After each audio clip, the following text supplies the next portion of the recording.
సింతల శ్రీ అనే వ్యక్తి మీద, దళిత యువకుడి మీద తన భూమిని లాగేసుకున్నాడని అధికారులకు ఫిర్యాదు చేస్తే అతన్ని కూడా చంపేశారు అధ్యక్ష ఈ కూటమి నాయకులు.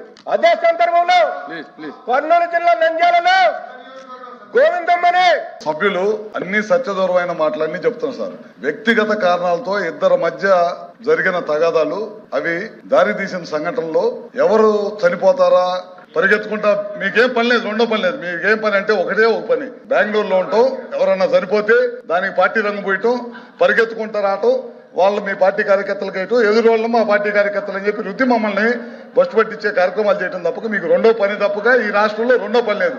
ఇప్పుడు సభ్యులు చెప్పిన సార్ నేను చెప్తున్నా సార్ ఒక్క మాట, సభ్యులు చెప్పిన ఇప్పుడు పల్నాడులో గాని ఒక నిమిషం ఉండు, కూర్చో, పల్నాడులో గాని అద్దంకిలో గాని ఇట్లాంటి ఎప్పుడు ఎక్కడ కూడా మా పార్టీ సిద్ధాంతం కాదు, మీ పార్టీ సిద్ధాంతం. కత్తులు రోడ్ల మీద పట్టుకొని రపరప అనుకుంటా ప్రజల్ని రెచ్చగొట్టి సిద్ధాంతం అనేది మీ పార్టీ సిద్ధాంతం, మా పార్టీ సిద్ధాంతం కాదు.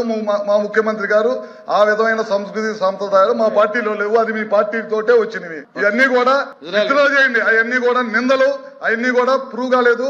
ఎక్కడో ఇద్దరి మధ్య దోషాలు జరిగి మర్డర్కి దారి తీస్తే అవన్నీ కూడా మా పార్టీకి అంటగచ్చటం అనేది కూడా ఇది మంచి పద్ధతి కాదు. అవన్నీ ఇమీడియట్ గా విత్డ్రా చేయాలని కోరుకుంటా ఉన్నా.